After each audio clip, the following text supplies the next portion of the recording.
The Museum of Science and Industry's Anne Frank The Exhibition is now open. The exhibition features a pioneering experience outside of Amsterdam to really immerse visitors in a full-scale recreation of the annex rooms where Anne Frank, her family, and 4 other refugees spent 2 years hiding to evade Nazi capture. It includes more than 130 original artifacts from the Anne Frank house in Amsterdam and is designed for adults and children ages 10 and older. All tickets include the exhibition audio guide in English and Spanish. Get your tickets today at griffinmsi.org. We're not saying a visit to Bloomington, Indiana will turn you into a forest-bathing, sandal-wearing, dissertation-defending, stray cat rescuing, nonprofit starting, Monroe Lake paddling, guitar strumming, march organizing, vinyl listening, leaf watching, zen finding, coffee roasting, yoga practicing, beer drinking, bread baking, co-op joining, pottery throwing, vintage thrifting, bike everywhereing, art appreciating, farmers market shopping, biz thinking, football fan. But we're not saying it won't. Visit Bloomington. See how it inspires you. Hey, Chicago, executive producer Simone Alicea here. Stick around after today's episode because we have a sponsored interview brought to you by Enjoy Illinois. And it's a good one. I'm sitting down with Scott Dahl, director of Visit Springfield, to talk about hopping on an Amtrak right here at Union Station and making a full weekend out of our capital. We're talking Lincoln history, Frank Lloyd Wright, great food. There is a lot more going on down there than you might think. That's coming up at the end of the episode, so don't go anywhere. Today on CityCast Chicago, are more regulations coming to the city's scooters and e-bikes? How bad is Mosquito season going to be? And should the DNC return to Chicago in a couple of years? It's Tuesday, May 12th. I'm Jacoby Cochran, and this is what Chicago's talking about.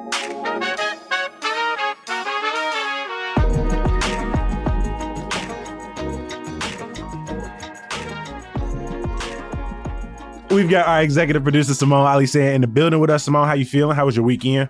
I'm doing okay. My weekend was pretty good. I'm starting the apartment hunt, so I feel like you're going to hear a lot about that in the coming weeks. It's been several years, so it'll be a rough one. And every apartment story we have covered in recent months hasn't bode well for you. Yeah, as it turns out, knowledge maybe isn't power in this case.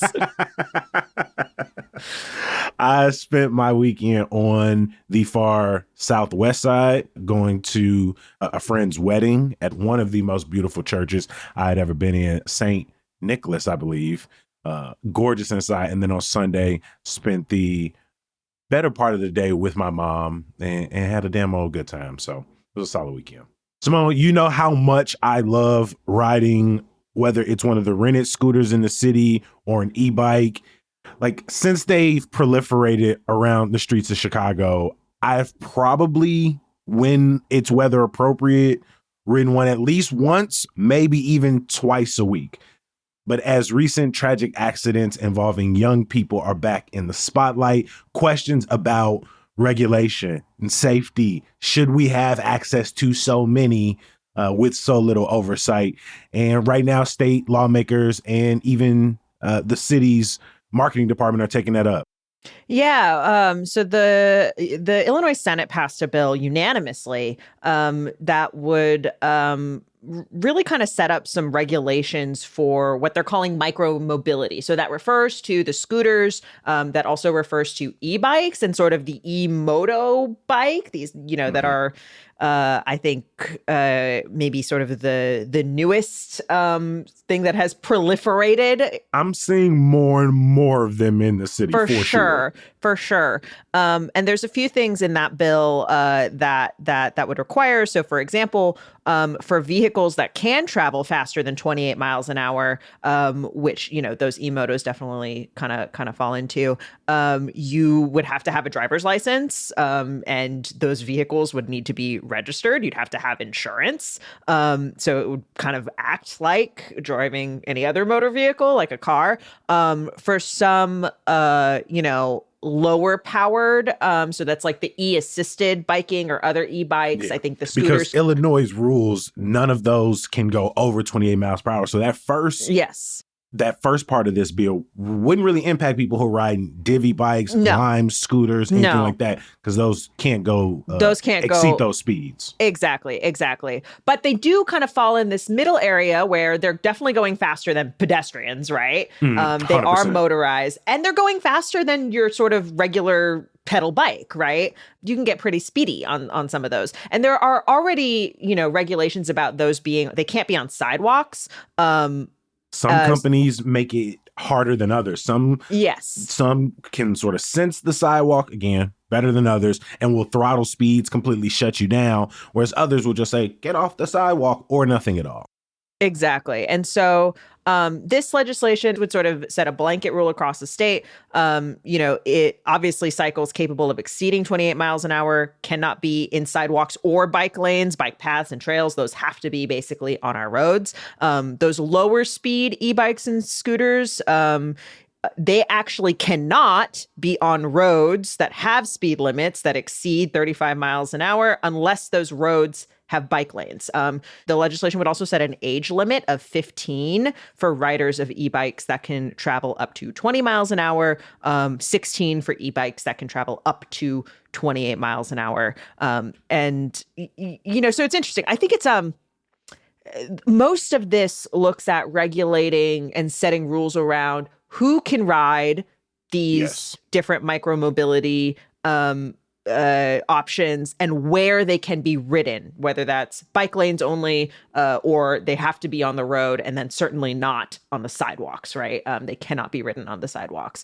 And this comes after, as you mentioned, in sort of short succession, there were 3 traffic deaths. 17-year-old Astrid Carrillo, who was killed while riding a scooter in Bronzeville, 15-year-old Violet Harris, killed in a hit and run in South Shore, and 18-year-old Damian Gomez, who was killed while cycling in a hit and run as well, all kind of within just a few weeks of each other, days of each other. And so, that said, those 3 young people were hit by drivers of cars. Yeah. And this legislation doesn't really have anything to do with that. Cars are still the most dangerous thing you can find on the road. They're bigger, they go faster, right? They are deadlier. And I mean, supporters of this bill say that, that there's sort of multiple things at play here. This works in tandem with things like, speed limit reductions, speed enforcement, right? We talk a lot about those cameras, right? And the way that gets enforced. And it has a lot to do and also works in tandem with the infrastructure. We talk a lot about building those bike lanes, right? And making sure those bike lanes are protected and building those curb bump outs and things like that. But yeah, this legislation focuses more on regulating the riders of e-bikes and scooters rather than sort of rules of the road vis-a-vis how they interact with vehicles on the road. Not entirely connected, but piggybacking off of what you just said, those speed cameras for me personally have impacted. I was driving this weekend with a lot of paranoia of like, when am I going to get caught? And this might be my first ticketless weekend or like week with a vehicle in quite some time, but that's me. But when I was reading these pieces of regulation, I was wondering, like, would they have had an impact in these 3 cases? And I don't know all of the details, but each of these people would have been of age to use one of these, right? The city already, how well the marketing is going, but as somebody who rides these all of the time, anytime I'm on an app, the process of renting a scooter, the process of renting a divvy, there's already a lot about don't ride the sidewalk, be in a bike lane. Again, a lot of them already have technology that will throttle you down if you're too close to the sidewalk. And so I wonder if this response is really going to have the impact, or is this just a way of regulators saying, hey, we're doing something? Like, are they going to require the scooter companies to install more speed monitoring and sidewalk monitoring systems? Are they going to find companies that are maybe more prevalent in accidents or not? And then again, to your point, are they also going to do more around, implementing speed limiting devices for cars, right? Making it easier for parts of the city to get speed limit reductions.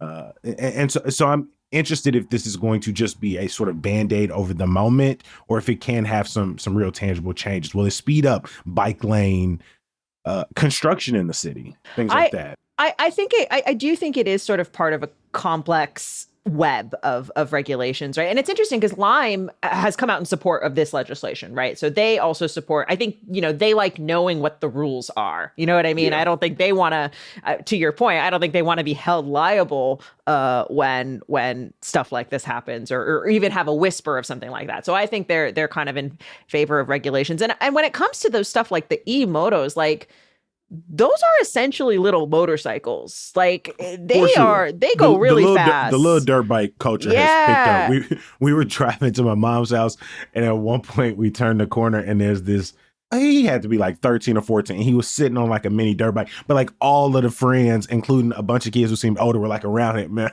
We could tell. He's like, this is the moment where they're like, hey, Jay got a new bike outside. And everybody rushed outside. And I'm like, yeah, that don't got the same speed limit as mine. It's not. And I do think like it makes sense for those to be regulated more similarly to cars. I think that it makes sense that a licensing requirement, right? That if there are updates to driver's education and things like that, like I actually think that there's a lot of logic there. I do think this middle space, this kind of gray area, particularly the e-scooters, e-assisted bikes, particularly when you're just, like, it's you're pedaling and then that powers the engine that then kind of helps you, right? A little bit. Mm-hmm. The speeds aren't as high. You're still pedaling. You're still kind of negotiating that the way a cyclist would. Now, I know there are probably some cyclists listening to this who disagree that they are similar, who would say that, that those can be something of a menace themselves. But I do think, like, functionally, from a pedestrian's perspective, they are quite similar to sort of a traditional cycle. But I think these e-scooters are a bit different because, like, I do think, you are operating a motorized vehicle, and sometimes you got somebody on the back of that scooter, right? That's anytime I see people doubling up on the scooters, that's so wild. Well, and this legislation sets age limits for like when you can take passengers. And I think the same is, it's interesting because, like, I was reading the Tribune story about this, and they also go into, like, this also affects electronic skateboards. They called it electronic unicycles, which I think maybe refers to, like, I've seen those, the solo wheels. I don't know if that refers. Yeah, I will say those operators have some of the most padding I see of anybody. Well, because it's just them out on their bodies. Exactly, 100%. Versus, I will say, admittedly, anytime I'm going out to ride a divvy or an e-scooter, I have never brought my helmet with me. I never have. I try to adhere to, like, the rules of the road, but it's such a, like, the reason I'm doing this because I don't want to sweat, or I'm on the way somewhere where, like, I didn't want to take the walk, or it was enough time I didn't want to do an Uber. And so I never have my helmet with me, but I know statistically I am pushing the limits on how many times I can go out safely without a helmet. The difference in sort of the safety outcomes for people who are wearing helmets versus not wearing helmets are pretty stark. And the day that somebody invents a collapsible, foldable helmet that is actually effective, I hope they get all the money in the world. I really genuinely do. On the flip side, we have this legislation going on in Springfield. Then the city has been undergoing, obviously, especially as the weather is getting better, you've got more people out and about. The city has sort of partaken in a really big safety education campaign around riding these scooters. But Jacoby, you just got an e-bike, right? What kind of e-bike did you get? I did. I got an Aventon Level 2 from Eric's Bike Shop, which I think is that a pedal assist or like a? It is. Okay. It's a pedal assist, but it also has a throttle on it as well, which is extremely fun. And I mostly got it because not only did I really want one, but as softball season is about to start. Yeah, because you're going to the northwest side, from my basically. house to Mozart Park, there's a gap between the blue line and the park. And so sometimes I would walk, sometimes I would get on a divvy. And then after the game, trying to ride a divvy all the way back to the crib, I was just like, I don't know. And so I justify, like, maybe I'll save enough money on the fact that I always have to, get to and from those softball games. And so I love it. I've been having a good time, but I do take my helmet out 90% of the time when I'm going to ride the bike. I am doing a good job of not being a menace on the road. I stop for stop signs. Do you think you're less of a menace on the bike than you are in a vehicle? You can be honest. This is safe space, Jacoby. I will say I'm saying I'm improving in the car. I'm improving in the car, Okay. so I had to take a moment. My behavior has changed a little bit. So no, I'm probably more of a menace in the car than I am on the bike. I try not to be a nuisance to other cars. I'm mostly on public transit, and I'm a very good public transit rider to sort of balance out against some of my other habits. And I'm one of the best pedestrians possible. But with the bike, I take it very seriously because it is one of those ones that gets right up to 28 miles per hour. It is very fast, and so it's much faster than the Divvy or even the scooter, and so I am trying to be very thoughtful with it when I'm going out. Seriously.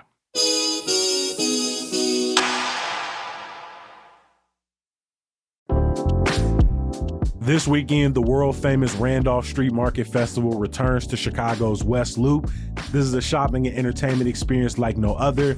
Named a top 10 U.S. flea market by Travel and Leisure, USA Today, and HGTV has been a destination for antique and art collectors, set decorators, interior designers, and fashionistas from around the world for 20 years and counting. With an on-site parking garage, shop the indoor building and outdoors too. The market is going to be here, rain or shine. They've got over 200 mini boutiques selling art, antiques, vintage fashion, vinyl, and more. Take a break while you're shopping and enjoy live music, food, and 3 market bars. You never know what you're going to find or who you're going to run into at the Randolph Street Market. Get your tickets now at randolphstreetmarket.com. The Newberry Library continues its commemoration of the 250th anniversary of the Declaration of Independence. Visit their new exhibition, Free and Independent, which includes a July 1776 broadside copy of the Declaration and a handwritten manuscript of the Federalist No. 3.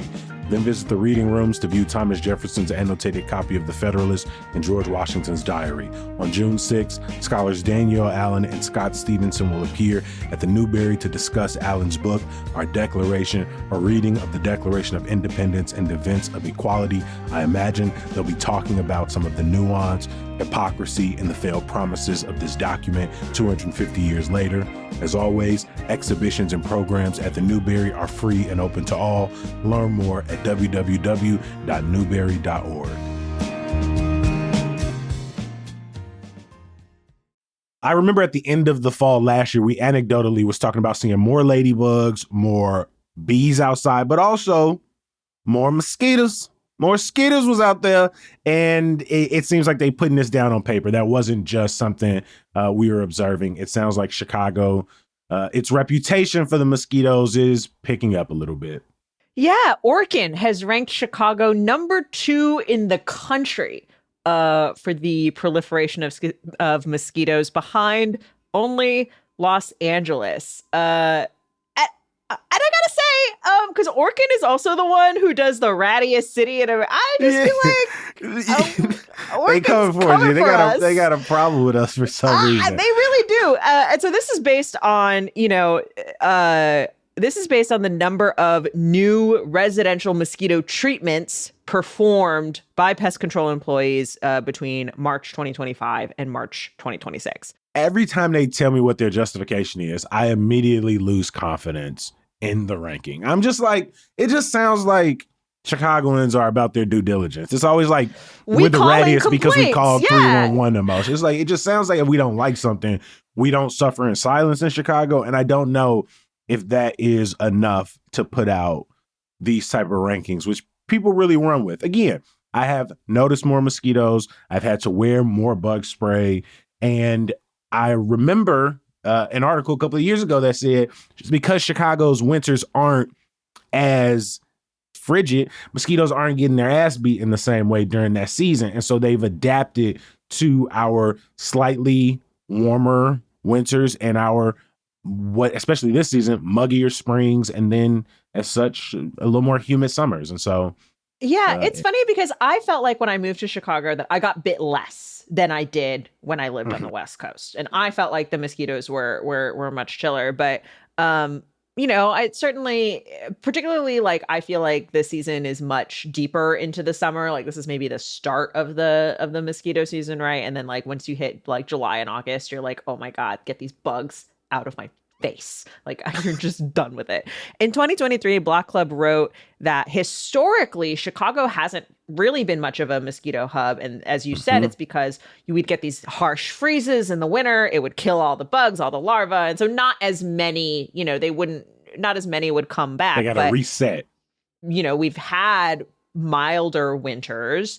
We've had wetter springs. And as I think most people know, standing water is the breeding ground for mosquitoes. The Chicago Department of Public Health actually had, like, you can call if you see standing water that appears to be breeding mosquitoes. You can call 311 for that.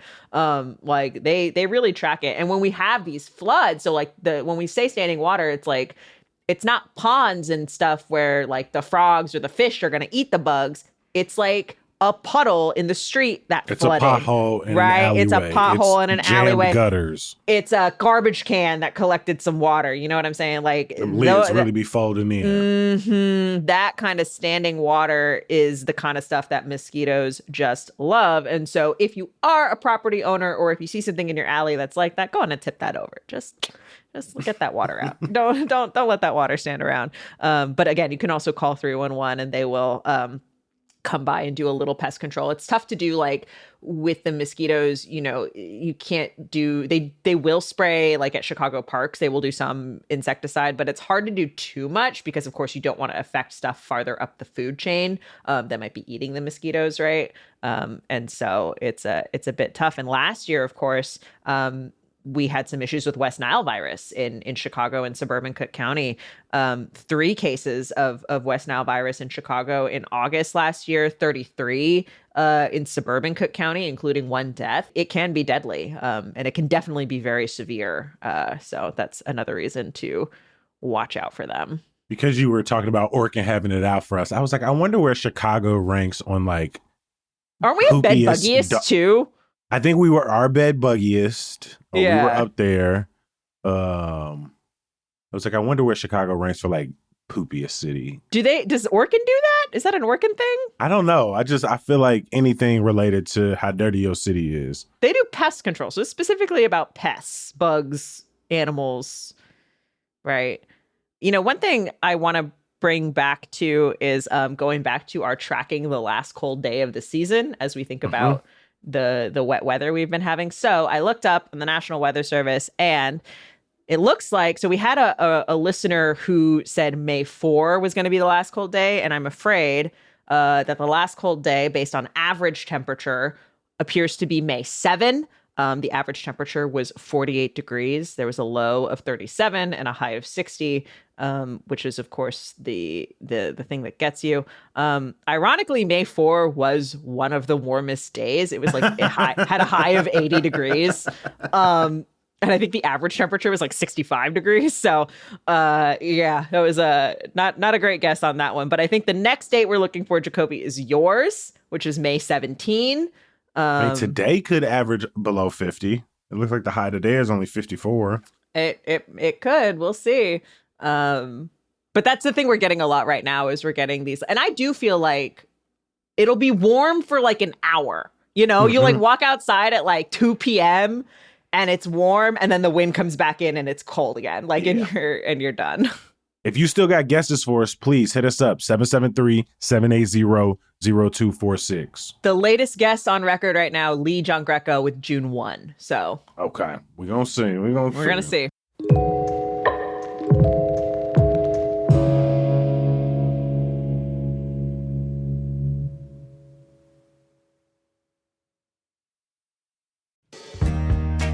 Let's be real, May weather can be unpredictable. One day you got sunny skies, the next is torrential downpour. And hey, you need windows that can manage whatever is thrown your way. And you don't want some high utility bill being the thing that ruins your summer. Window Nation can help you get new, energy-efficient windows at a great price. The Buy 4 Windows, Get 4 free sale is going on right now. You can update all your windows and get half of them for free. Plus, you get 0 down payment and no payments or interest for 2 years. Window Nation also promises a lifetime warranty, so you can relax knowing your home is protected far into the future. And the installation crews finish the job in a day or less with a 96% customer satisfaction rating and over 45,000 5-star reviews at 3 million windows installed across the country. So hey, schedule a fast free consultation at windownation.com and hurry because the sale ends soon. That's windownation.com. All right, so tomorrow, Simone, we are going to talk a little bit more about what it means for the DNC committee to be back in Chicago. We just had this in the city in 2024, and you know, maybe I'm far enough removed where I can say felt like a largely successful event, mostly went off without a hitch, but the idea that they are trying to run it back so soon after, and then again 4 years after that, yeah, putting a little bit of a pit in my stomach, mostly because we end up spending so much time talking about it and have to start thinking about the presidential elections so viscerally during that summer.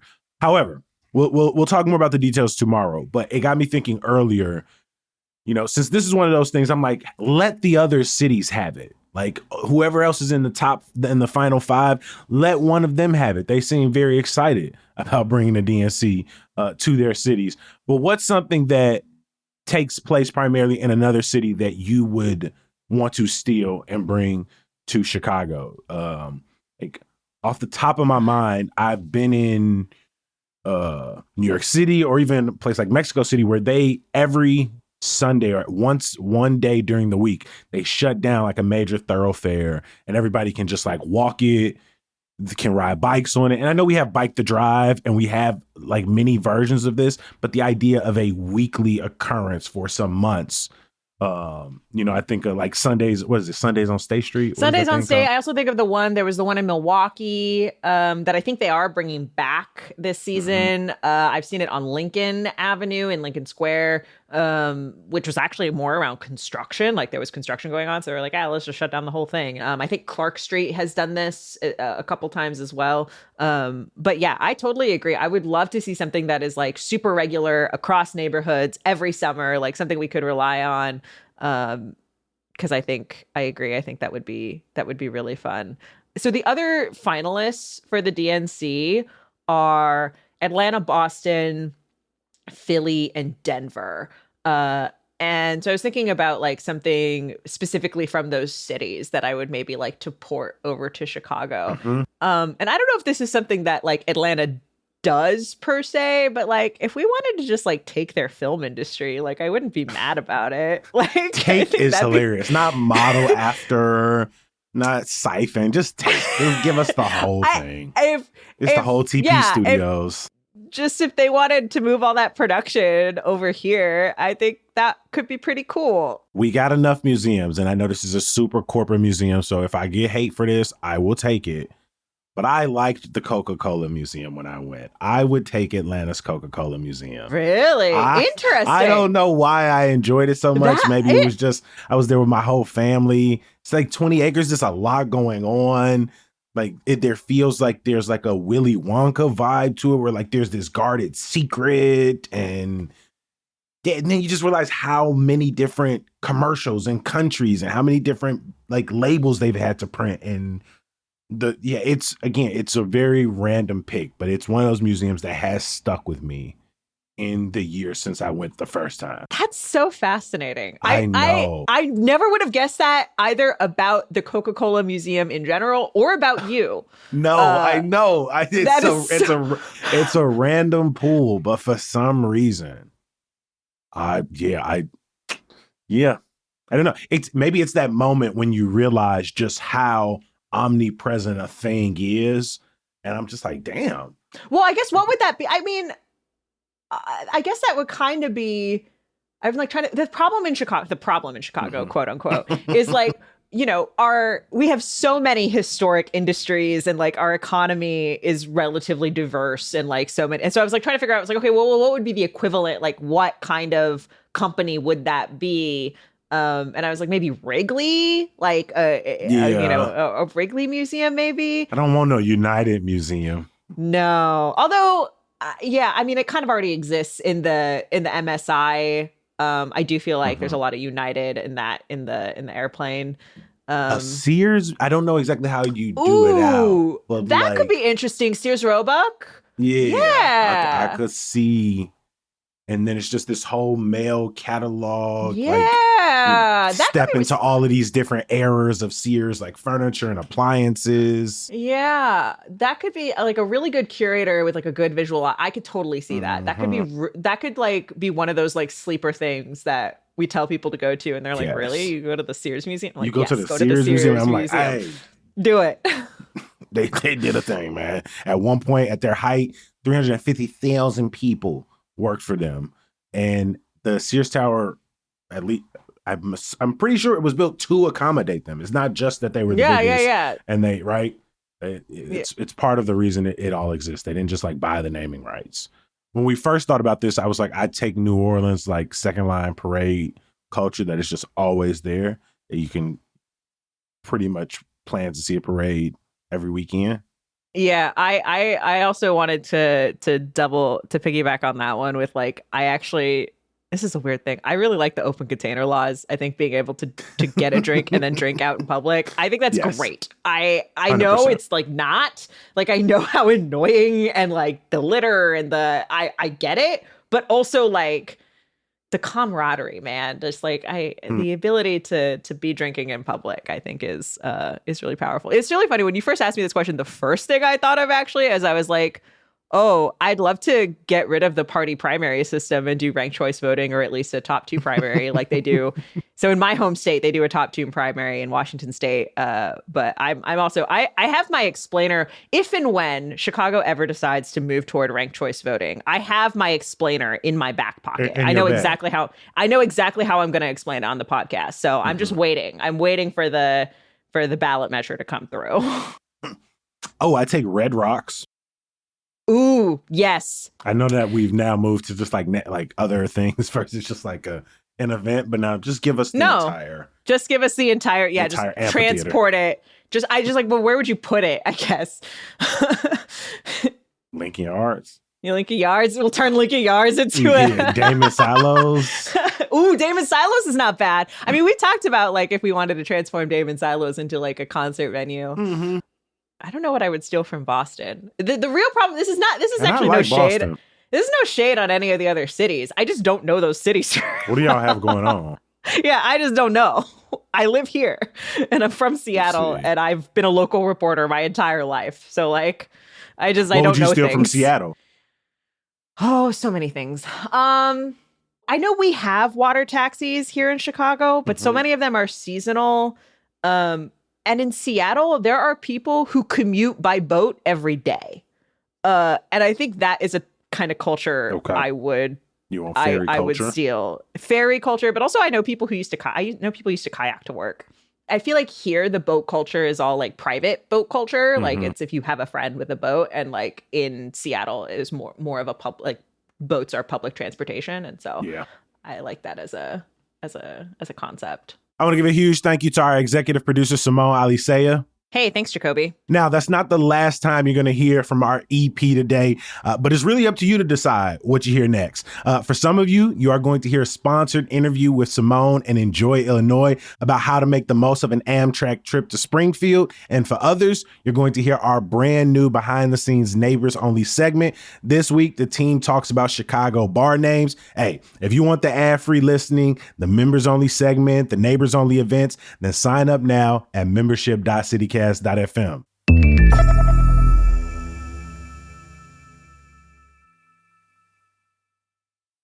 it's executive producer Simone Alicea here, and I'm here with Scott Dahl, the director of Visit Springfield. Hey, Scott, welcome. Simone, thanks for having me. So, a lot of Chicagoans don't realize that you can literally just hop an Amtrak at Union Station and be in Springfield in just a few hours. No car, no highway, no stress.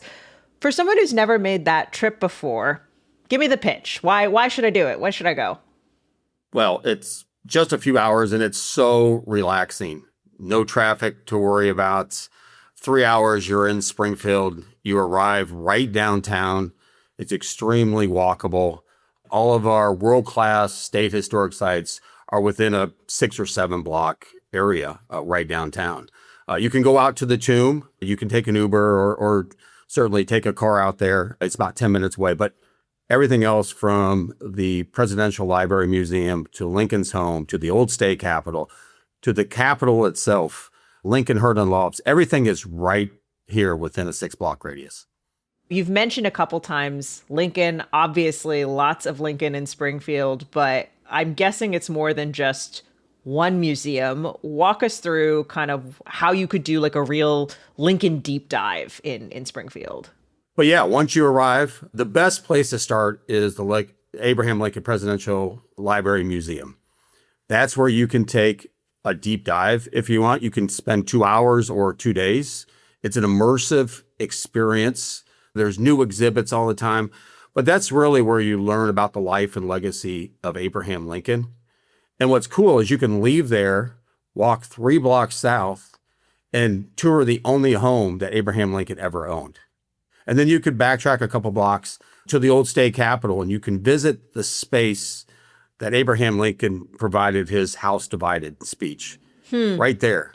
You can visit the Lincoln Herndon law offices, the same space that Abraham Lincoln practiced law.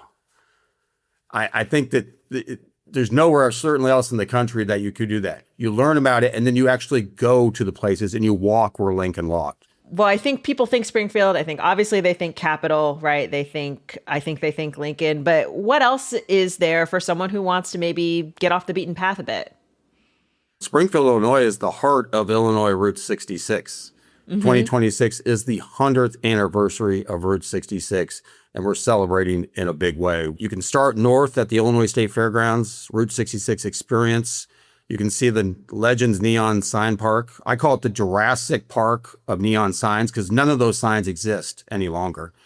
You can move through downtown. You can grab yourself a Made Right, a Cozy Dog, the original hot dog on a stick. You can run out to Motorheads and see what Ron Metzger has done out there and really take in that Route 66 experience, and especially during the centennial year. But then the Dana Thomas House as well. I think our Frank Lloyd Wright Dana Thomas House, which is right downtown within walking distance of the Lincoln site. You know, Chicagoans love a Frank Lloyd Wright tour. Absolutely. And listen, the Dana Thomas House has 99% of its original contents. Wow. That is impressive. You walk through there and it's like stepping back in time. You mentioned the Cozy Dog, but I want to talk about one more unique Springfield food item, and that's the horseshoe. Can you describe what a horseshoe is and where should I go get one? A horseshoe sandwich. So it starts with a Texas toast. It's piled on with a protein and then French fries on top and then dripped in cheese. Cheese sauce just drips all over it. The pictures are wild. They are. And, you can pick one up anywhere in Springfield. A lot of people like them at Darcy's Pint. We hear that a lot. But really, any restaurant will have either a horseshoe, which is a lot, by the way. You might want to nap afterwards. Or you might need to share it. You might need to bring somebody to... That's a good idea, too. So it's sounding like that maybe this is a full weekend, not just a day trip. When I'm thinking about sort of a longer stay, where should I stay or other places to eat that would be good? We have over 3,500 rooms in the city of Springfield. You can stay right downtown at the President Abraham Lincoln Doubletree Hotel.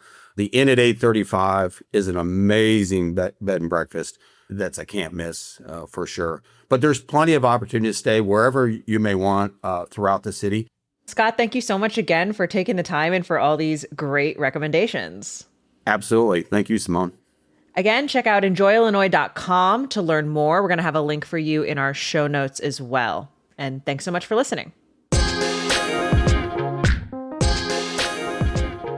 Luckily, everybody gets some good news. The Save Our Snap block party is going down at the Go Green Griot Plaza in Inglewood from noon to 5 this Saturday. It's going to feature live performances from Nico Siegel, Shawnee Dez, Heavy Crowns, DJ Cash Era, and others. Plus, they're going to have creative workshops and fresh meals. I'm going to drop a link for you in the show notes. As always, I appreciate you for making time for us. We're going to be back bright and early tomorrow. Hopefully you'll join us. Peace.